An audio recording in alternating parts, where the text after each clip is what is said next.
I'm Tim Deeks. Welcome to the pathway to homelessness. How many times have you walked past some of the most vulnerable in the community and wondered what events in their life have caused them to fall into hardship? Who's to say if you or I would have been any different if we would have faced similar circumstances? At the end of the day, we are all human and we all have a pathway. So let's start walking.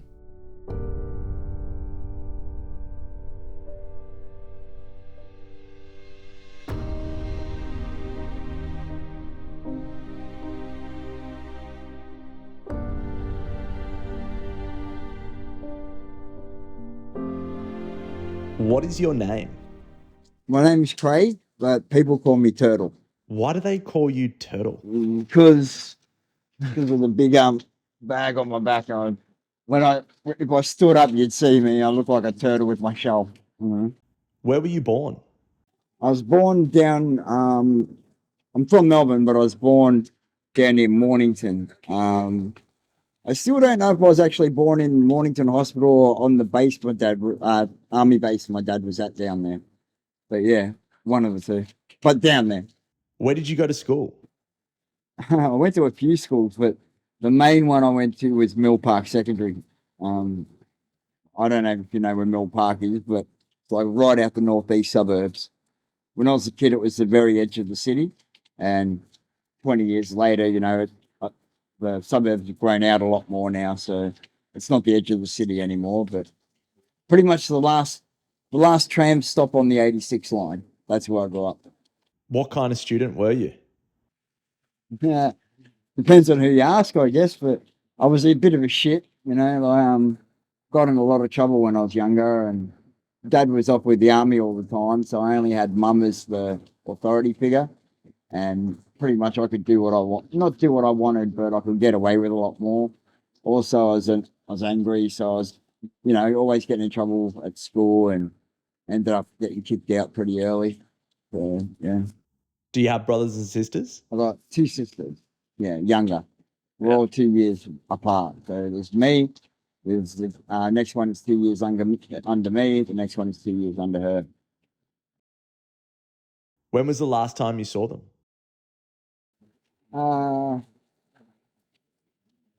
Like saw them face to face. Like I bumped into the youngest one about a week ago here in the city. The one just under me. I saw her. No, I didn't see her at Christmas. Christmas before last Christmas. What are they doing for work? The sister just under me, she's married and lives right out in Whittlesea. And the youngest one that I bumped into in the city the other day, I think she's doing not like a course in social work and stuff like that. Yeah. When was your first experience with homelessness? Like when did I become homeless, you mean? I know it's over 8 years. It could be closer to 10.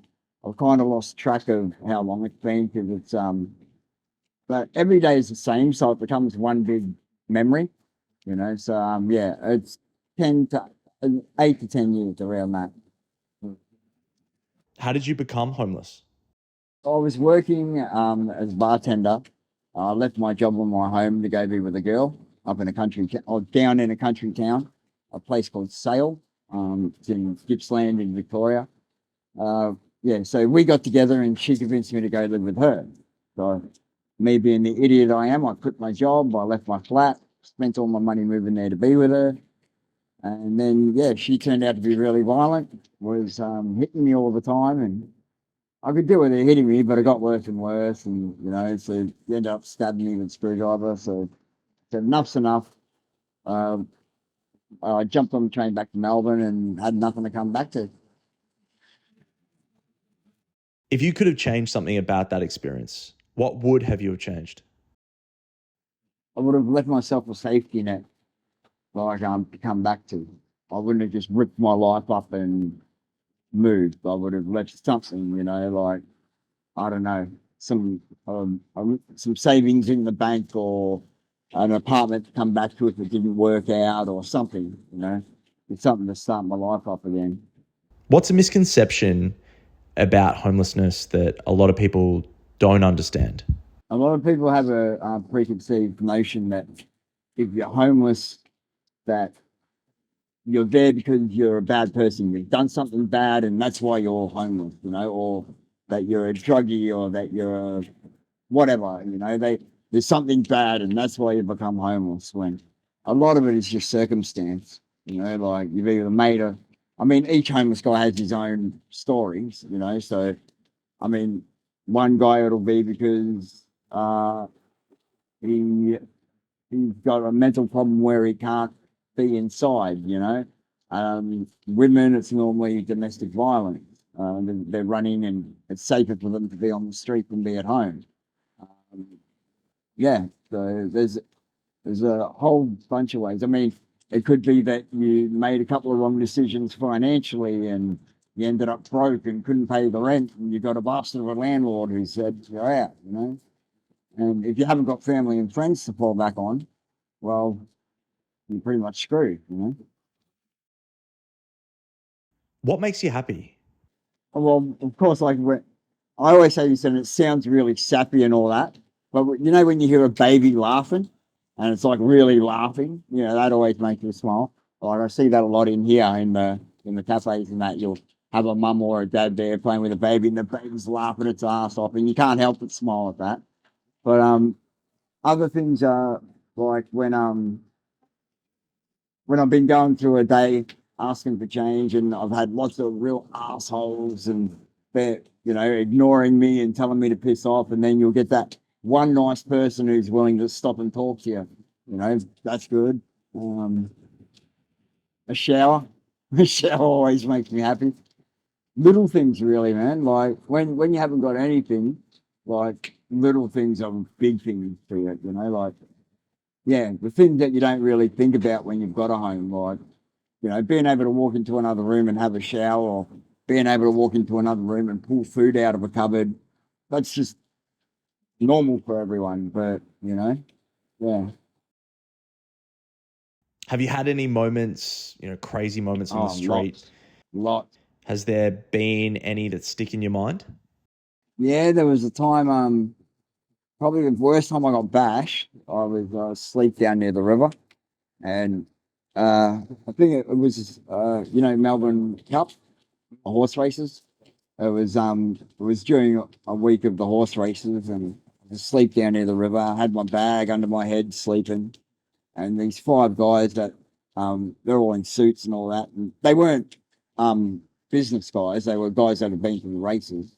Just came up out of nowhere and just started kicking into me, and belting me, and they took my bag and threw it in the river, and that had everything I owned in it, like all my ID, yeah, everything, and that would have been the worst time. How did that experience change your life on the street? Well, from that time, I never really slept. Went into deep sleeps now when I'm on the street. Even when I'm in somewhere, in a homeless shelter for the night, I still sleep fairly lightly. It's like you sleep for 15 minutes, you wake up, you look around, and you doze off, sleep for 15 minutes, wake up, look around, and yeah, before that happened, used to sleep straight through. Now I don't. Is there a sense of community with the other homeless people, or do you keep to yourself? Yeah, I keep to myself, but we all know each other. Like we'll all say, how's it going today? There's only one or two I don't get along with. And, I mean, and not that I don't get along with them. They just, don't like me for some reason or whatever. Doesn't really worry me. But yeah, most of us get along fine. We all know what each other's going through, and it's like we'll tell each other, oh, don't, you heard about the new suit van or whatever, and keep each other informed of what's going on, or oh, there's a thing you can do, a survey that they're doing up the road. They might give you $10 if you do it, and stuff like that. So most of us look out for each other. What scares you about being on the street? Sleeping at night and getting bashed. Um, getting the fact that it might become your life, yeah, that's about it. It might seem really naive. Do you have any dreams of what your future might look like? Yeah, not big dreams, just a roof over my head, a stable roof over my head where I know I'm not going to have to ever, leave as long as I pay rent and all that. Not something that's going to be like, okay, you're gonna be here for 2 months and you're gonna have to find somewhere else. You want somewhere stable. So yeah, roof over my head, decent job, and yeah, that'll be about it. What job would you like to do? Um, well, I used to do bartending, so I'd probably go back to that. But if I had a choice of any job in the world, it would probably be, the guys who build Lego for like displays and all that. I'm a big Lego fan there. Lego Masters. Yeah. Oh yeah, like the Yeah. show. Yeah, or something to do with I don't know, graphic novels or books or something. I read a lot, so like not just graphic novels. I mean novels too. I read, but yeah, I don't know. Do you have any favorite books? Uh Favorite ones, like favorite comic books or favorite books. Just anything you've read. Comic book ever is 100 Bullets. Most people, not many people know it, but it's an awesome series. And then you got like Transmetropolitan, Saga. I like a lot of manga. There's lots of all the classic ones, like the ones that have yeah. And What are your interests? What do you like to do? Obviously, it's hard when you're looking for shelter for most of the day. But what are some of the other things, if you had more time up your sleeve, that you'd like to do? I'd probably start drawing again. Like I used to like cartooning and stuff, and drawing Looney Tunes like smoking bongs or just doing stupid things. I'd probably start that again because I haven't drawn in ages. But any spare moment I get, I normally spend reading now. Just to escape. You know. Mm.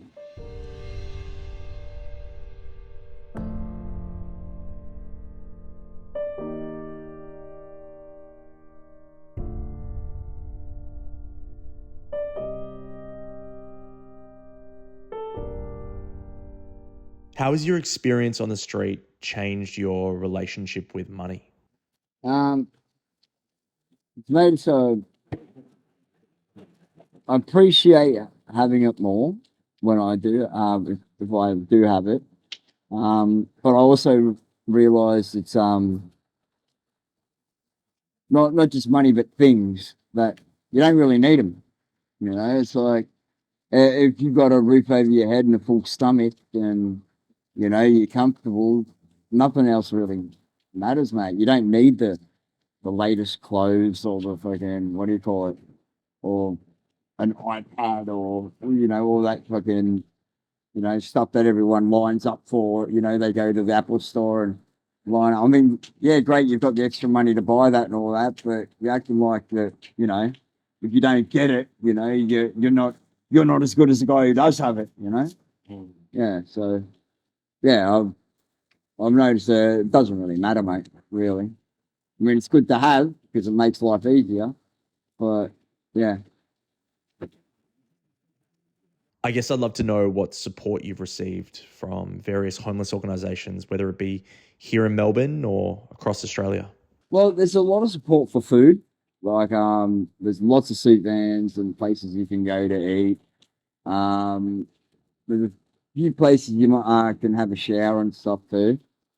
Um, Housing's a big problem though because there's just not enough of it, and you've got so many people all waiting on the same housing. So yeah, they're doing. I mean, you know, Australia does a good job at keeping their homeless alive while they're on the street, but it needs to do more about getting them off the street, not just keeping them fed and all that, and like keeping them in that one, same situation, still living on the street, And like, I'm not saying, oh, don't feed them and all that, of course, but yeah, they got to focus more towards housing instead of like food vans and stuff like that. Because there's more than enough of those now. Well, I reckon there is anyway. Mm. Mm.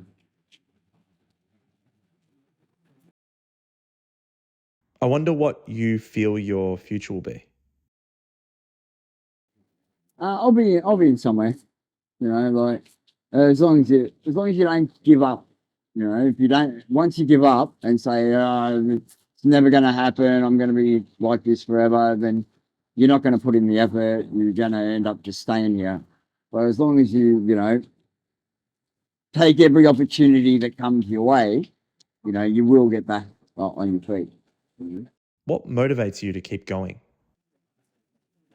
Uh, what, just, I don't know. Just, I guess got no other choice really. Just got to keep going, you know. It's either that or sit on my ass and what? You know, nothing, you know. If there was someone watching this and they found themselves in a similar situation, what advice would you give knowing that you could have done something different or lessons that you may have learned? Lessons, well, the hardest part of being homeless is the first part, like when you're first homeless. It does get better. Like, well, that first week or two when you become homeless, it feels like the world is totally ended. You know, like you don't know what you're doing, you don't know, you know, where am I going to sleep, how am I going to eat, you know, this, that. And I've heard of people committing suicide over it and all that. But it does get better. You learn how to feed yourself or where the food is, and you learn where you can go to sleep and all that. And it does get better. And you learn that there are people out there that do care and do want to help, and you know, so that makes it better too, knowing that people do care. You know, because the worst part is thinking that no one gives a shit. You know, because you do get to feel like that a lot. You know, I mean, especially the looks you get from people, and you know, when you walk around asking for change and everyone's ignoring you and all that.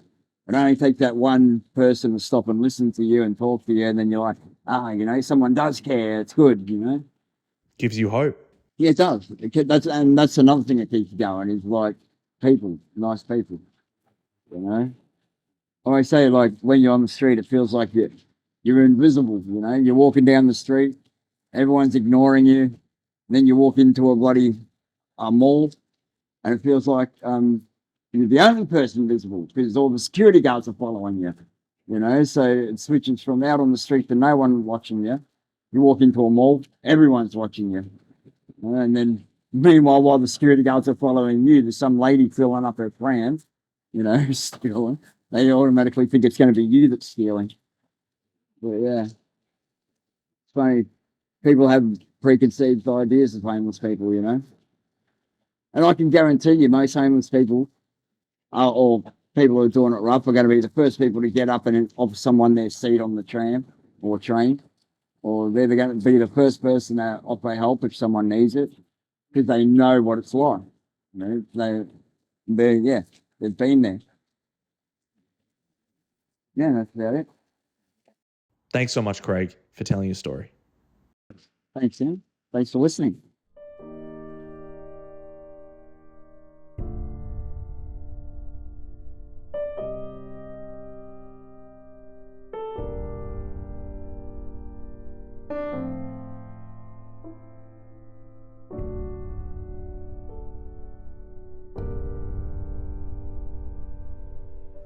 So, Tim, how do you think that went?